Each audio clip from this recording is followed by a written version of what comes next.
ஜெய் பீம். ஒரு இக்கட்டான சூழலில் உங்களை எல்லாரும் சந்திக்கிறதுல ரொம்ப மகிழ்ச்சி. இன்றைக்கி இந்தியா முழுக்க மாணவர்களுடைய தொடர் போராட்டம் மிகப்பெரிய அளவில் உருமாறி மக்களும் அவர்களோடு சேர்ந்து நிற்கிற ஒரு தருணத்தை நம்ம வந்து பார்த்துட்ருக்கோம். அண்ட் 2 நாளுக்கு முன்னாடி வெற்றிமாறன் சார் எனக்கு ஃபோன் பண்ணார். நம்ம எதுவும் பண்ணலையா ரஞ்சித்னு கேட்டார். அந்த வார்த்தை கூட ரொம்ப முக்கியமானதாக நான் நினைக்கிறேன். அண்டு இந்த போராட்டத்துக்கு மிக உந்துதலான முதல் குரலாக இயக்குனர் வெற்றிமாறன் இருந்தார். அவருக்கு இந்த மேடையில் நான் நன்றி தெரிவிச்சுக்கிறேன். அண்ட் அதே நேரத்தில் ஆக்டர் ரேவதி வந்திருந்தாங்க. அவங்களுமே வந்து நம்ம ஏதாவது பண்ணணும், நீங்கள் எதாவது பண்ணுறீங்களா, நாங்கள் உங்க கூட சேர்ந்து நாங்கள் பண்ணுறோம் அப்படின்னு சொன்னாங்க.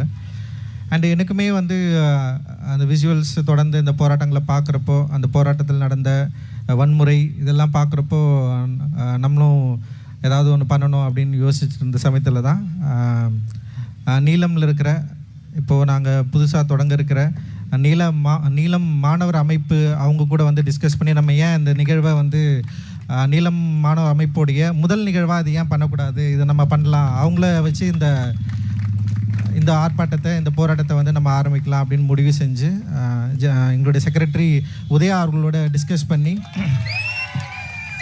அண்ட் தலைவர் ராஜசேகரன் அவர்களோட டிஸ்கஸ் பண்ணி தான் நாங்கள் வந்து இதை பண்ணோம். அண்டு இதை ரொம்ப சூப்பராக வாசுகி பாஸ்கர் தோழர் அவர்களும் புளியந்தோப்பு மோகன் அவர்களும் அற்புதமாக வழிநடத்தி, என்னது இது சத்யராஜ் தானே யார் இது? ஆமாம். ஸோ வழிநடத்தி ஒரு மிகப்பெரிய ஒரு வெற்றியாக அந்த போராட்டம் நடந்துகிட்ருக்கு.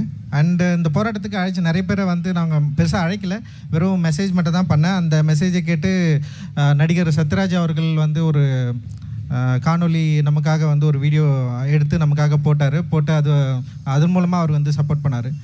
ஸோ இங்கே டெஃபினட்டாக ஒரு முக்கியமான விஷயத்துக்காக, மக்களுடைய போராட்டத்துக்காக இறங்கி நம்ம நிற்கிறப்போ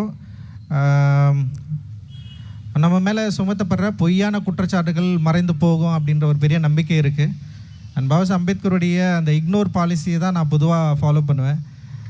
எல்லாருக்கும் நிரூபிச்சிட்டு இருக்கிறது வந்து என்னுடைய வேலை இல்லைன்னு நான் நினைப்பேன். அண்ட் பாபா அம்பேத்கரும் அதுதான் எனக்கு சொல்லி கொடுத்துருக்காரு. ஏன்னா நிரூபிக்கிறது இருக்குல்ல, யார்கிட்ட எப்போ என்ன, நான் யார், நீ எந்த பக்கம் நிற்கிற, நீ என் பக்கம் நிற்கிறியா, என்னுடைய குரலில் நீ எப்போ பேசுவ, இப்படி நீ பேசு, இன்னும் எத்தனை காலம் நீங்கள் டைரக்ட் பண்ணிட்டு போகிறீங்கன்னு எனக்கு தெரியவே இல்லை. ஆக்சுவலி நாங்கள் நின்னாச்சு, முன்னாடி வந்து பேசியாச்சு, இதுதான் எங்களுடைய குரல்னு சொல்லியாச்சு. இதற்கு பிறகும் வந்து நீங்கள் விரும்புகிற மொழியை நான் தேர்ந்தெடுக்கணும்னு திருப்பி வந்து என்கிட்ட கேட்டுகிட்டே இருக்கிறது வந்து உங்களுடைய தோல்வியாக தான் இருக்கும் அப்படின்னு நான் நினைக்கிறேன். தயவு செஞ்சு முயற்சி செஞ்சு தோல்வி அடையாதீங்க. ஸோ எல்லாமே நிறைய விஷயங்கள் இருக்குது. இன்றைக்கி இப்போது கரப்பான் பூச்சி அமைப்பு வந்து மிக முக்கியமான ஒரு ரெவல்யூஷனரியான ஒரு மூமெண்ட்டாக நான் வந்து பார்க்குறேன். கிட்டத்தட்ட வந்து ஒரு என்ன சொல்கிறது, ஒரு சட்டையராக ஒரு பேர் வச்சு, ஏன்னா நம்மளை வந்து விமர்சிக்கிற ஒரு உயர்த்த நீதிமன்றம் வந்து நீதிபதி வந்து மிக மோசமாக விமர்சிக்கிறாரு. அந்த விமர்சனன்ற பேர்லேயே வந்து ஒரு அமைப்பை உருவாக்கி இத்தனை திரளான இளைஞர்களை உருவாக்க முடியுன்ற ஒரு நம்பிக்கை இருக்குல்ல, அது ரொம்ப முக்கியமானதாக நான் வந்து பார்க்குறேன். குறிப்பாக இன்றைக்கி ஜென்சி இளைஞர்கள் மேலே மிக முக்கியமான ஒரு குற்றச்சாட்டு இருக்குது. அவர்கள் ரொம்ப விளையாட்டுத்தனமாக இருக்கிறாங்க, அவர்கள் ஒரு அரசியல் நிலைப்பாடற்று இருக்கிறார்கள், அவர்கள் வந்து அரசியல் அறிவு இல்லாமல் இருக்கிறாங்க, குறிப்பாக தற்குறிகள் அப்படின்னு நிறைய விஷயங்கள் இருக்குதுன்னு வச்சிங்களேன். இதில் எனக்கு நிறைய முரண்பாடு இருக்குது. நம்ம அவங்களை எப்படி சரியாக அரசியல் வளர்த்தெடுக்கிறோம் அப்படின்றது தான் ரொம்ப முக்கியமானதாக நான் வந்து பார்க்குறேன்.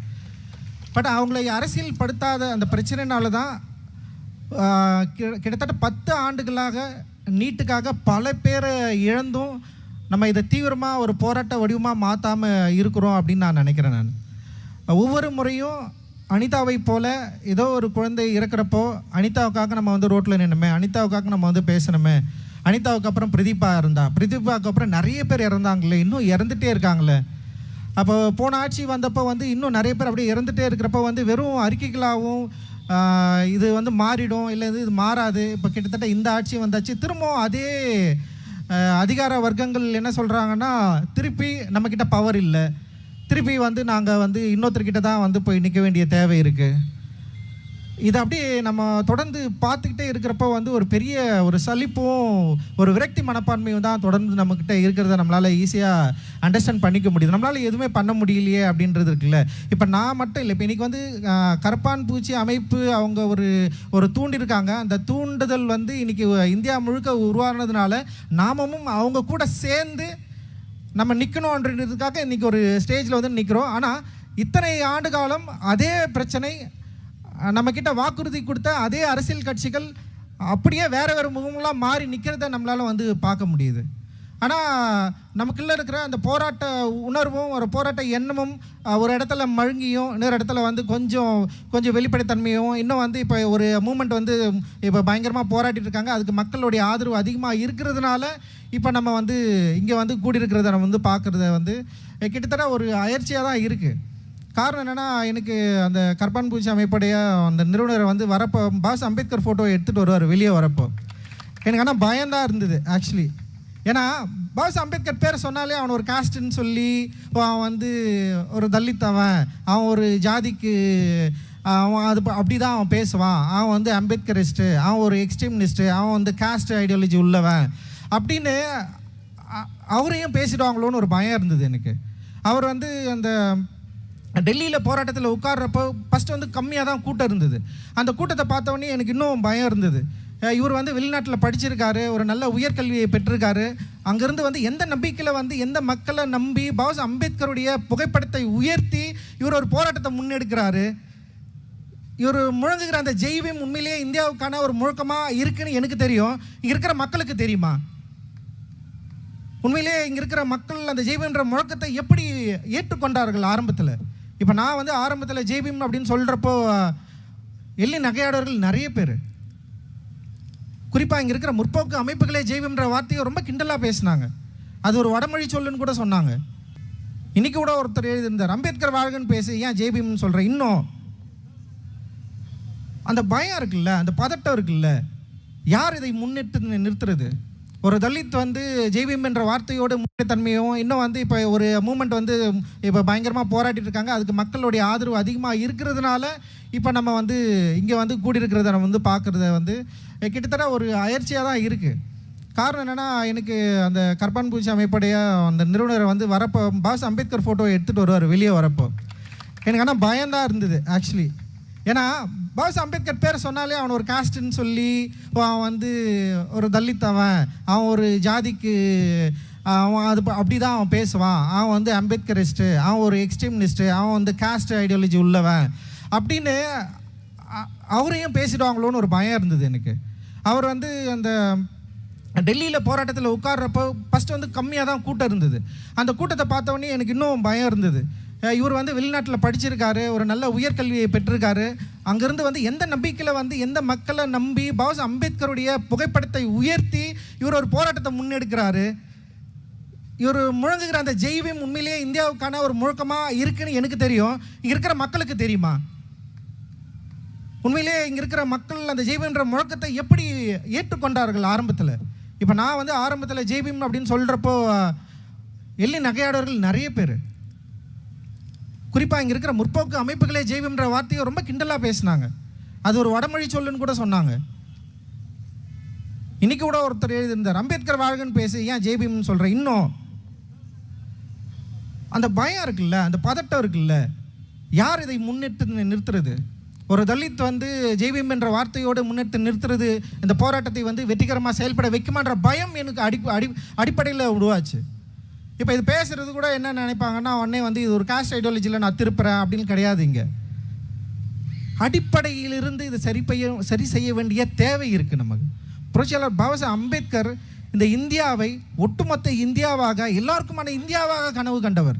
அவர் எப்படி ஒரு சாதிக்கான ஒரு குறிப்பிட்ட ஒரு அமைப்புக்கான தலைவராக இருக்க முடியும்? அந்த ஜெய்பீம் என்ற ஒரு சொல் எப்படி வந்து ஒரு சாதிக்கான ஒரு அடையாளமாக மாறிட முடியும்? ஆனால் அடையாளமாக மாறி இருக்கிறது யார்? மாற்றுறது யார்? நான் சொல்கிறதுனால, நான் எங்கேருந்து வந்ததுனால அந்த வார்த்தை ஒரு சாதிக்கான அடையாளமாக மாறி போயிருக்கு. அந்த பயம் அந்த சகோதரர் சொல்கிறப்போ அவரை பாஸ் அம்பேத்கர் புத்தகத்தை ஏந்தி வரப்போ எனக்கு இருந்தது. ஆனால் இன்றைக்கி அந்த பயம் நீங்கி இருக்கு. அந்த பயம் நீங்கி திரளான யங்ஸ்டர்ஸ் எவ்வளோ பேர் பயங்கரமாக படித்தவங்கலேருந்து சின்ன பசங்கள்லேருந்து அவ்வளோ பேர் அந்த மூமெண்ட்டுக்கு வந்து சப்போர்ட் பண்ணி போராடுறது. குறிப்பாக எல்லா இந்தியாவில் எல்லா மட்டங்களிலும் வந்து போராட்டம் தீவிரம் அடைஞ்சிருக்கு. அவருடைய உறுதியான நிலைப்பாடு இன்றைக்கி வந்து நிருபர்கள் அவர்கிட்ட கேள்வி கேட்குறப்ப வந்து ஏன் மற்ற அரசியல் கட்சிகள் எங்களுக்கு சப்போர்ட் பண்ணக்கூடாதுன்னு கேட்குறாரு அவர். அந்த அரசியல் கட்சிகளுக்காக வந்து நான் போராடுறேன். அப்போ ஒரு நிருபர் கேட்குறாங்க, நீங்கள் வந்து போராடுறீங்க, ஆனால் நிறைய அரசியல் கட்சிகள் உங்களை இன்ஃப்ளூயன்ஸ் பண்ணி அவங்களுடைய கொள்கை திட்டங்களில் செயல்படுத்துவதற்கு உங்களை பயன்படுத்திக்கிறாங்களேன்னு சொல்கிறப்ப பயங்கரமான கோபம் வருது அவருக்கு. ஏன் அவங்க எங்கள் கூட நிற்கக்கூடாது? அவர்களுக்காக தான் நாங்கள் போராடுறோம். ஸோ இந்த போராட்டம் அப்படின்றது வந்து அவருக்காக மட்டும் இல்லை, இந்த ஒட்டுமொத்த இந்தியாவுக்குமானது. அது ஜெய்பம்ன்ற முழக்கத்திலேருந்து உருவாகிறப்போ உண்மையிலேயே பெரிய ஒரு நம்பிக்கை பிறக்குது. அந்த நம்பிக்கை இந்தியா முழுக்க வந்து உருவாக வேண்டிய தேவை இருக்குது. இன்னைக்கு பாசிச பாஜக பயப்படுற ஒரே ஆள் பாபா சாஹேப் அம்பேத்கர் மட்டும்தான், வேற யாருமே கிடையாது. பாஜக அம்பேத்கரை பார்த்து பயப்படுகிறது, பிரச்சனை பாபா சாஹேப் பார்த்து பயப்படுது. அதாவது எப்படியாவது அவரை வந்து என்ன பண்ணுது, கேப்சர் பண்ண ட்ரை பண்ணுறான். பல கட்டுக்கதைகளை உருவாக்குறான். பாபா சாஹேப் அம்பேத்கருக்கு சிலையை உருவாக்குறான், இல்லை தலித்துகளுக்கு வந்து அதிகாரத்தில் பங்கு கொடுக்கறது. ஸோ இதனாலலாம் தலித்துகள் இல்லை வந்து பாபா சாஹேப் அம்பேத்கர்வாதிகள் வந்து அதை நம்பி போயிடுவாங்களன்னா கிடையாது. ஸோ புரட்சிக்கான ஒரு வடிவமாக பாபா சாஹேப் அம்பேத்கர் மாறி இருக்கிறது. குறிப்பாக சிஜேபி அமைப்பினர் அந்த ஸ்லோகனை ஒவ்வொரு முறையும் சொல்கிறப்பவும் அது கூட சேர்ந்து எண்ணற்ற மக்கள் தங்களுடைய சாதியை மறந்து மதத்தை மறந்து பாபா சாஹேப் அம்பேத்கர் முழக்கத்தை முழங்குறப்போ உண்மையிலேயே எனக்கு இந்தியன்ற பெருமை இப்போதான் கிடைக்குது. I never felt being Indian. நான் என்னைக்குமே நான் இந்தியனா உணர்ந்ததே கிடையாது. என் ஊர்க்காரனா நான் உணர்ந்ததே கிடையாது. நான் ஒரு தமிழனா என்னால் ஃபீல் பண்ணதே கிடையாது, பண்ண முடிஞ்சதே கிடையாது என்னால். ஒவ்வொரு முறையும் நான் வந்து ரிஜெக்ட் பண்ணப்பட்டிருக்கிறேன், நிராகரிக்கப்பட்டிருக்கிறேன் சாதியின் பேரால். ஸ்கூலில் டீச்சர்கிட்ட வந்து நெருங்குறப்போ இருக்கிற பதட்டம் இருக்கும்ல, அந்த பதட்டத்தை வந்து என்னுடைய சக நண்பன் அனுபவிச்சதே கிடையாது. அப்போது இதை நான் வந்து ஓவர் கம் பண்ணி வரத்துக்கே இவ்வளோ நாள் ஆச்சு. கிட்டத்தட்ட ஒரு 43 வயது இருக்குது எனக்கு. இன்னைக்கு வரைக்கும் எனக்கு அந்த பிரச்சனை தொடர்ந்துகிட்டே இருக்குது. ஒவ்வொருத்தரையும் பார்க்குறப்ப இவன் எதனால் இப்படி இருக்கான், இவனுக்கு என்ன பிரச்சனை இருக்கும், அவன் வந்து அம்பேத்கர் புக்கு வச்சுட்டு இருக்கானே, அவனை ஏதாவது ஜாதின்னு சொல்கிறானுங்களோ, அவனை வந்து காலி பண்ணுறானுங்களோ, அவ்வளோ பயம். ஸோ அந்த பயம் நீங்கிய ஒரு பொழுதாக, அந்த பயம் நீங்கிய ஒரு காலமாக, அந்த பயம் நீங்கி நானும் இந்தியன் தான், நானும் உங்களோடு நிற்கிறேன், நானும் வந்து உங்களில் ஒருவன் தான், நீங்களும் நானும் ஒன்று தான், நம்ம எல்லோரும் சேர்ந்து இங்கே இருக்கிற அநீதிக்கு எதிராக போராட வேண்டும் அப்படின்றது இருக்குல்ல, அந்த ஃபீலிங் இருக்குல்ல, ஃபர்ஸ்ட் டைமாக எனக்கு கிடச்சிருக்கு இன்றைக்கி. ஆக்சுவலி அது வந்து ரொம்ப முக்கியமானதாக நான் வந்து பார்க்குறேன். அது சிஜேபியோடைய போராட்டத்தின் வடிவத்தின் மூலமாக இங்கே இருக்கிற யங்ஸ்டர்ஸ் இந்த கல்வி அமைப்பில் இருக்கிற இன்இக்வாலிட்டியை ஃபர்ஸ்ட் டைமாக வந்து ஃபீல் பண்ணியிருக்கான். நான்லாம் வந்து எப்போவே ஃபீல் பண்ணிட்டேன், இந்த கல்வி எனக்கு ஏன் வந்து ஈக்குவலாக இல்லை, ஈவன் வந்து ப்ரைவேசேஷனே எனக்கு ஈக்குவலாக இல்லை, எதுவுமே என்னை வந்து சமமாக பார்த்ததே இல்லை, இங்கே இருக்கிற மக்களை சமமாக பார்த்ததே இல்லை, பொருளாதார ரீதியாகவும் மத ரீதியாகவும் சாதி ரீதியாகவும் வந்து இங்கே வந்து ஒரு மேல் பள்ளமாக தான் இன்றைக்கி இருந்துகிட்டே இருக்குது. ஈக்குவாலிட்டியே இல்லை இங்கே. இப்போ தான் இங்கே இருக்கிற யங்ஸ்டர்ஸ் நீட்டில் நடந்த முறைகேடுகளுக்கு எதிராக போராட ஆரம்பித்திருக்கிறார்கள். அந்த முறைகேடுகளுக்கு எதிராக போராட ஆரம்பிக்கிறப்போ பாபா சாஹேப் அப்படின்றவருடைய வடிவத்தை முன்னிறுத்து போராடுகிறார்கள். அந்த வடிவம் இங்கே இருக்கிற இன்இக்வாலிட்டியை கேள்வி கேட்ட வடிவம். ஸோ அந்த இன்இக்வாலிட்டியை புரிந்து கொள்ளக்கூடிய ஒரு ஸ்பேஸ் இன்னைக்கு உருவாகிருக்கிறதா நான் வந்து பார்க்குறேன். நம்ம இதை பயன்படுத்திக்கிட்டு இந்த ஸ்பேஸை, இங்கே இருக்கிற இன்இக்வாலிட்டியை எப்படி நம்ம பிரேக் பண்ணலாம். நீட்டில் எப்படி இன்இக்வாலிட்டி இருக்குது, ரொம்ப அநியாயமான ஒரு மோசமான ஒரு முறை தான் நீட் முறை. ரொம்ப ரொம்ப கொடுமையானது. இப்போ நீங்கள் ஜாதி அடிப்படையில் இடஒதுக்கீடை பற்றி நிறைய பேர் விமர்சனம் பண்ணுவாங்க. கம்மியான மார்க் எடுத்துகிட்டு அவனை வந்து உள்ளே வந்துடுறான், நாங்கள் வந்து நிறைய மார்க் எடுத்துகிட்டு எங்களுக்கு சீட்டு கிடைக்கல, நாங்கள் வெளியே இருக்கிறோம் அப்படின்னு சொல்கிறான்ல. நீட் ரொம்ப கம்மியான மார்க் எடுத்து உள்ளே போனவன் தான் எக்கச்சக்கம். அது உங்களுக்கு தெரியுமா தெரியாதா? அது இதை எதிர்த்து நீங்கள் ஏன் கேள்வியே கேட்கல? 120 மார்க் எடுத்தவன் இன்னைக்கு வந்து டாக்டராக படிச்சுட்டு இருக்கிறான், பணம் இருக்கிறதுனால. யாராவது கேள்வி கேட்டிங்களா? இங்கே இருக்கிற மாணவர்கள், தலித்துகள் வந்து ரிசர்வேஷன் மூலமாக படிக்கிறாங்க அப்படின்றத காலங்காலமாக சொல்லிகிட்டே இருக்கிறீங்கள. நேற்று கூட ஒரு தோழர் வந்து பேசினார், தமிழகத்தில் வந்து இடஒதுக்கீடு இருந்ததுனால தான் மலமல்லூர்கள் கூட வந்து இங்கே வந்து டாக்டராக படிக்க முடிஞ்சதெல்லாம் சொன்னார். நீ டாக்டரானதை பற்றி எப்போ பேச போகிற? மலம் அல்லவன் டாக்டர் பற்றி நீ பேசுறல்ல, நீயே ஒரு மிகவும் பிற்பட்ட சமூகத்திலேருந்து வந்திருக்கிற, உனக்கு இடஒதுக்கீடு மூலமாக தான் டாக்டர் வேலையே கிடைச்சிருக்கு, டாக்டர் படிப்பே கிடைச்சிருக்கு, நீ எப்போ அதை பற்றி பேச போற? ஒவ்வொரு முறையும் தலித்துகள் தான் இடஒதுக்கீடு மூலமாக உள்ள வந்துட்டான். எவ்வளோ மோசமான ஒரு குற்றச்சாட்டு, ரொம்ப கவலையாக இருக்குது. எப்போ இதை வந்து நம்ம பேச போகிறோம்? அப்படி இருக்கிற பட்சத்தில் தான் 120 மார்க்கு 200 மார்க் எடுத்த நீட்டில் எடுத்த மாணவர்கள் இன்னைக்கு வந்து மருத்துவராக படிச்சுட்டு இருக்காங்க. காரணம் பணம். அப்போ மிக குறைந்த மதிப்பெண் பெற்று பண வசதி இருந்தால் நீட்டில் கல்வி கற்க முடியுன்ற ஒரு அநியாயத்தை செய்கிறப்போ நம்ம ஏன் அதை தட்டி கேட்கல? ஏன்னா இங்கே வந்து வர்க்க ரீதியான அந்த இன்இக்வாலிட்டியை வந்து நம்ம சரியாக அண்டர்ஸ்டாண்ட் பண்ணிக்கவே இல்லை. ஸோ இவ்வளவு முரண்கள் இருக்குது. இன்றைக்கி மாணவர்கள் இதை சரியாக புரிஞ்சுக்கிட்டு இந்த நீட்டுக்கு எதிராக போராட ஆரம்பிச்சிருக்குத நான் முழு மனதோட வரவேற்கிறேன். அதே நேரத்தில் நீட்டை ஒழிக்கணுன்றது வந்து தமிழகத்திலிருந்து இருந்த மிக முக்கியமான குரல், தமிழ்நாட்டிலிருந்து இருந்த மிக முக்கியமான குரல். அந்த குரலை இந்தியா முழுக்க பரப்ப வேண்டிய தேவை நமக்கு இருக்குது. இதை நம்ம அவங்கக்கிட்ட சொல்ல வேண்டியது இருக்குது. இன்றைக்கி ரேவதி மேம் கேட்குறப்ப கூட வந்து எனக்கு இந்த போராட்டத்தில் வரதில் எனக்கு விருப்பம் தான், ஆனால் நீட்டு ஏன் வேணான்றீங்கன்னு கேட்டாங்க. நான் சொன்னேன், நீட் அடிப்படையில் வந்து ரொம்ப அநியாயமானது, சமத்துவத்துக்கு எதிரானது. ஸோ நம்ம அது வந்து முற்றிலும் ஒழிக்கப்பட வேண்டிய ஒரு கல்வி அமைப்பு முறை அப்படின்னு சொன்னோடனே அவங்க கொஞ்சம் ரியலைஸ் பண்ணாங்க. ஓகே, எனக்கு சில விஷயங்கள் புரியுது, ரொம்ப நன்றி. ஆனால் அவங்க அந்தளவுக்கு புரிஞ்சுக்கிட்டாங்களா இல்லையான்னு தெரியல. என்னால் முடிஞ்ச அளவுக்கு நான் வந்து அவங்கள வந்து புரிய வச்சேன். ஸோ இப்படி இருக்கிற பட்சத்தில் தான் அந்த போராட்டம் அப்படின்றது வந்து மாணவர்கள் கையில் எடுக்கிறாங்க. ரொம்ப மோசமான ஒடுக்குதலை நம்ம வந்து பார்க்குறோம். பிஜேபி ஒடுக்கும், நான் வந்து ஒத்துக்கிறேன். தமிழக அரசு ஏன் ஒடுக்கணும்?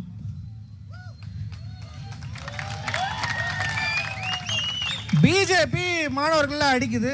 ஏன்னா வந்து அடிப்படையில் இங்கே இருக்கிற ஒரு ஈக்குவாலிட்டிக்கு எதிரான ஒரு கட்சி, ஒரு பாசிசத்தை வளர்த்தெடுத்த கட்சி. நீங்கள் பாசிசத்துக்கு எதிரானவர்கள். நீங்கள் ஆக்கப்பூர்வமான ஒரு மாற்றத்தை உருவாக்கி இங்கே தமிழகத்தை முன்னோடி மாநிலமாக்க விரும்புகிற ஒரு கட்சி. நீங்கள் போராடுகிற மாணவர்களை ஏன் அடிக்கிறீங்க? யார் உங்களுக்கு அந்த ரைட்ஸ் கொடுத்தது? பேட்ச் இல்லாமல் அடிக்கிற அளவுக்கு கோழைகளா நீங்கள்? நான் கேட்குறேன். நான் பேட்ச் குத்தாம அடிக்கிற அளவுக்கு கோழைகளா நீங்க இருக்கிறீங்க. அடிக்கணும்னு முடிவு எடுத்துட்டீங்க, அடிங்க. அதை எதிர்கொள்ள நாங்கள் தயாரா இருக்கிறோன்ற. நான் 8 தலித் அமைச்சர்களை கொடுத்துட்டோம். சரி, அந்த 8 தலித் அமைச்சர்கள் என்னைக்கு தலித் பிரச்சனைகள் கிட்டத்தட்ட 2 மாசம் ஆயிடுச்சுங்க. அதாவது வன்னியரசு தோழரை தவிர மீது 7 தலித் அமைச்சர்கள் என்னைக்காவது தலித் பிரச்சனை பத்தி பேசியிருக்காங்க?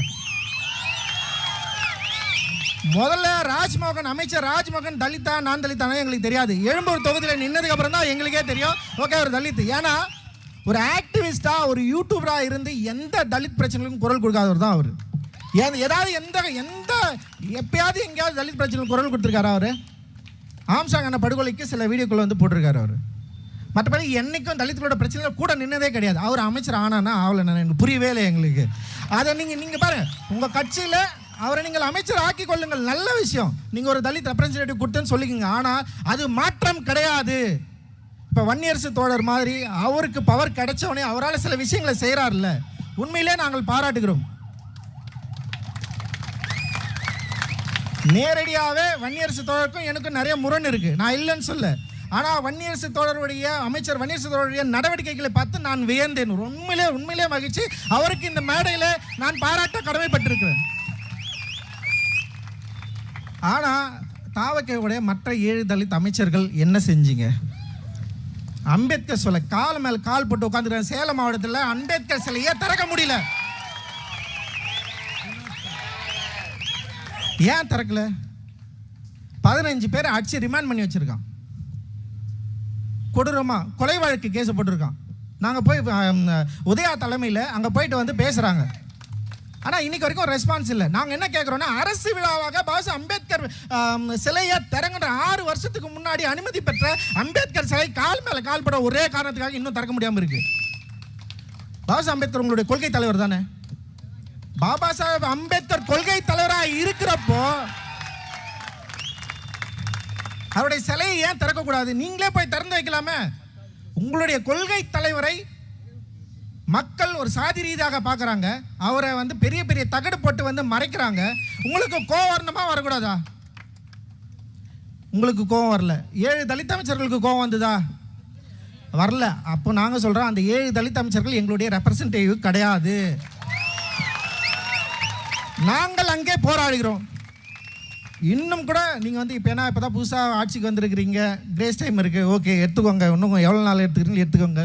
நாங்கள் என்ன கேட்குறோன்னா, வாங்க உங்களுடைய தலைமையிலேயே சேலம் மாவட்டத்தில் இருக்கிற பாஸ் அம்பேத்கர் சிலையை நம்ம வந்து திறப்போம், ஒரு பெரிய அரசு விழாவாக கொண்டாடுவோம்.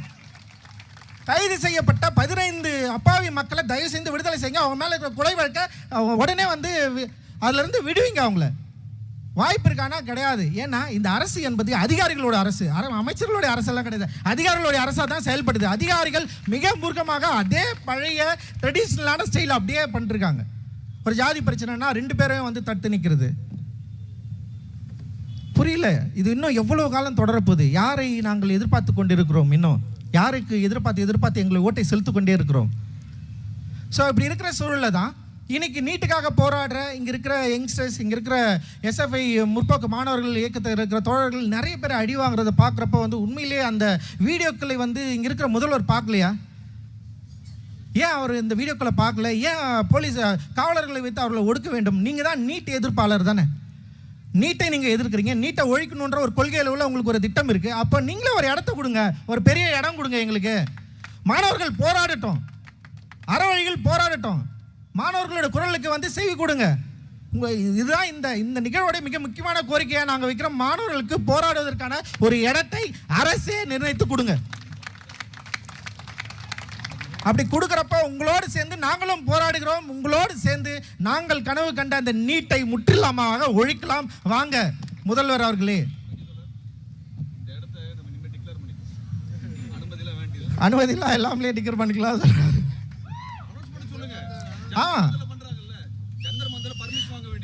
இதுதான் எங்களுடைய முக்கியமான கோரிக்கை, மாணவர்களுடைய போராட்டம். ஏன்னா இங்கே வந்து பாலன் இல்லத்தில் கம்யூனிஸ்ட் அலுவலகத்தில் வந்து அந்த சிஜேபி அமைப்பினர் வந்து கிட்டத்தட்ட ஒரு 5 நாளாக, எத்தனை நாளாக தெரியல, 4 நாளாக போராடிட்டு இருக்காங்க. நேற்று நிறைய க்ரௌட் இருந்தது, நான் பார்த்தேன். நிறைய யங்ஸ்டர்ஸ் எல்லாம் புது முகங்கள் பாட்டு பாடுறாங்க. அந்த போராட்டத்தை வந்து அற்புதமாக வந்து டெவலப் பண்ணுறாங்க. எனக்கு மக்களுக்கு வந்து நிறைய செய்திகளை சொல்கிறாங்க. அவங்களுடைய போராட்டத்தின் மூலமாக, அந்த ஒரு அறவழியில் போராடுறது மூலமாக நிறைய யங்ஸ்டர்ஸ் வந்து அங்கே செய்கிறத நம்மளால் வந்து பார்க்க முடியுது. அது ஏன் வந்து ஒரு கட்டுப்பாடான ஒரு இடத்துல வைக்கணும்? இன்றைக்கி ஏன் வந்து மெரினாவை வந்து பூட்டணும்? எனக்கு புரியவே இல்லை. ஸோ மக்களோடு சேர்ந்து நிற்கிற முதல்வராக நீங்கள் இருக்க வேண்டும் என்பதுதான் எங்களுடைய விருப்பம். மாணவர்களோடு சேர்ந்து நிற்க வேண்டிய முதல்வராக இருப்பது தான் எங்களுடைய விருப்பம். நீங்கள் விரும்பிய நீட்டு ஒழிப்பை எங்களோடு சேர்ந்து களம் கண்டு போராட அனுமதித்து நீங்கள் இதை முன்னெடுத்து நீட்டை முற்றிலுமாக ஒழிக்க வேண்டும் அப்படின்ற வேண்டுகோள் தான் எங்களுக்கு வந்து ரொம்ப அவசியமானதாக நாங்கள் வந்து இங்கே பார்க்குறோம். அண்டு இன்னொரு இடத்துல வந்து எப்பவுமே ஆட்சியாளர்கள் அதிகாரத்தில் வந்தவொடனே என்ன பண்ணுறாங்கன்றது தான் இங்கேயும் இருக்கிறதா நான் வந்து பார்க்குறேன். ஏற்கனவே இருந்த அரசும் பவர் வந்ததுக்கப்புறம் வந்து அதை அந்த பவரை இழக்காமல் இருக்கிறதுக்காக என்ன காம்ப்ரமைஸ் பண்ண முடியுமோ அதை பண்ணாங்க. அதே தான் இங்கேயும் நடந்துட்டு இருக்குது. ஸோ இங்கே வந்து என்னென்னா, ஆட்சி ஆரம்பித்த உடனே பாஸ் அம்பேத்கர் சிலையை திறக்க முடியலன்னா என்ன காரணம் சொல்லுங்கள் பார்க்கலாம். வேறு ஒன்றும் கிடையாது. சாதியாளர்களுக்கு அவங்க வந்து பயப்படுறாங்க. நீங்கள் போயிட்டு திறந்து வச்சுட்டிங்கன்னா ஆப்போசிட் காஸ்ட் வந்து இவங்களை வந்து பழிக்கும், ஆப்போசிட் காஸ்ட் ஒரு பிரச்சனை பண்ணும். இல்லைன்னா இப்போ வர ஓட்டு இருக்கலாம், உள்ளாட்சி மன்ற ஓட்டு இருக்கலாம், அவங்களுக்கு ஓட்டு விழாது. அவங்களாம் ஓட்டு விழாது, நம்ம வந்து அதிகாரத்தை இழந்துருவோம். ஸோ அதிகாரத்தை தக்க வைத்து கொள்வதற்கு இந்த காம்ப்ரமைஸ் தேவை. சாதி ரீதியான, மத ரீதியான, வர்க்க ரீதியான, பொருளாதார ரீதியான காம்ப்ரமைஸோடு தான் நாங்கள் இயங்குவோம்னு நீங்கள் சொல்ல வரீங்களா அப்படின்றது தான் என்னுடைய ஒரு கேள்வி. ஸோ இந்த கேள்வியோட எங்களுடைய போராட்டத்துக்கு அவங்க வந்து பயப்படுறாங்க, ரொம்ப அவசியமானதாக நாங்கள் வந்து இங்கே பார்க்குறோம். அண்டு இன்னொரு இடத்துல வந்து எப்பவுமே ஆட்சியாளர்கள் அதிகாரத்தில் வந்தவொடனே என்ன பண்ணுறாங்கன்றது தான் இங்கேயும் இருக்கிறதா நான் வந்து பார்க்குறேன். ஏற்கனவே இருந்த அரசும் பவர் வந்ததுக்கப்புறம் வந்து அதை அந்த பவரை இழக்காமல் இருக்கிறதுக்காக என்ன காம்ப்ரமைஸ் பண்ண முடியுமோ அதை பண்ணாங்க. அதே தான் இங்கேயும் நடந்துட்டு இருக்குது. ஸோ இங்கே வந்து என்னென்னா, ஆட்சி ஆரம்பித்த உடனே பாஸ் அம்பேத்கர் சிலையை திறக்க முடியலன்னா என்ன காரணம் சொல்லுங்கள் பார்க்கலாம். வேறு ஒன்றும் கிடையாது. சாதியாளர்களுக்கு அவங்க வந்து பயப்படுறாங்க. நீங்கள் போயிட்டு திறந்து வச்சுட்டிங்கன்னா ஆப்போசிட் காஸ்ட் வந்து இவங்களை வந்து பழிக்கும், ஆப்போசிட் காஸ்ட் ஒரு பிரச்சனை பண்ணும். இல்லைன்னா இப்போ வர ஓட்டு இருக்கலாம், உள்ளாட்சி மன்ற ஓட்டு இருக்கலாம், அவங்களுக்கு ஓட்டு விழாது. அவங்களாம் ஓட்டு விழாது, நம்ம வந்து அதிகாரத்தை இழந்துருவோம். ஸோ அதிகாரத்தை தக்க வைத்து கொள்வதற்கு இந்த காம்ப்ரமைஸ் தேவை. சாதி ரீதியான, மத ரீதியான, வர்க்க ரீதியான, பொருளாதார ரீதியான காம்ப்ரமைஸோடு தான் நாங்கள் இயங்குவோம்னு நீங்கள் சொல்ல வரீங்களா அப்படின்றது தான் என்னுடைய ஒரு கேள்வி. ஸோ இந்த கேள்வியோட எங்களுடைய போராட்டத்துக்கு, மாணவர்களோட போராட்டத்துக்கு நீங்கள் செவி சாய்க்க வேண்டும். ஒரு நிரந்தரமாக இல்லை இந்த நீட் பிரச்சனையை இந்திய அளவு மாணவர்களும் சேர்ந்து ஒரு தீர்க்கமாக ரொம்ப வீரியமாக போராட, அறவழியில் போராட, அவர்களுக்கான ஒரு பாதுகாப்பான ஒரு போராட்ட வழிமுறையோடு கூடிய ஒரு இடத்த நீங்கள் வந்து தேர்ந்தெடுத்து கொடுக்கணும். அண்ட் அதே நேரத்தில் உங்களுடைய நீட் எதிர்ப்பு என்பது வெறும் சொல்லாக, வெறும் பேச்சாக, வெறும் எழுத்தாக இல்லாமல் எங்களோடு சேர்ந்து நீங்களும் கூட இருந்து போராடி இதை நாம் வந்து வென்றெடுக்க வேண்டும். அந்த வென்றெடுத்துல தான் நம்முடைய யங்ஸ்டருடைய எதிர்காலம் இருக்குது. ஸோ அந்த எதிர்காலத்தை இன்றைக்கி பாபா அம்பேத்கருடைய ஜெய்பீம் என்ற முழக்கத்தோடு ஆரம்பித்து இன்றைக்கி வந்து இந்தியா முழுக்க வந்து ஒரு பெரிய ஒரு பாய்ச்சலை நிகழ்த்தி கொண்டிருக்கிற சிஜேபி அமைப்போடு நாம் கூட நிற்பதில் எங்களுக்கு பெருமை. நீங்களும் எங்களோடு கூட நில்லுங்கள். இங்கே இருக்கிற வந்திருக்க எல்லா தோழர்களுக்கும் என்னுடைய நன்றி. நான் பெரிதும் மதிக்கிற என்னுடைய இயக்குனர்கள், சக தோழர்கள் நிறைய பேர் வந்து இங்கே இருக்காங்க. அவங்க கொடுத்த சப்போர்ட், இந்த ஒரு ஷார்ட் டைமில் இவ்வளோ பேர் வந்து திரண்டது இந்த அமைப்புக்கு வந்து ஒரு பெரிய ஒரு கூடுதல் நம்பிக்கை இருக்குது. அதே நேரத்தில் வந்து காவலர்களுடைய ஒத்துழைப்பும் மிக மிக முக்கியமானதாக நான் வந்து பார்க்குறேன். அண்ட் உங்கள் எல்லோருக்கும் என்னுடைய ஜெய்பீம் கலந்த நன்றியை தெரிவித்துக் கொள்கிறேன். ஜெய்பீம்.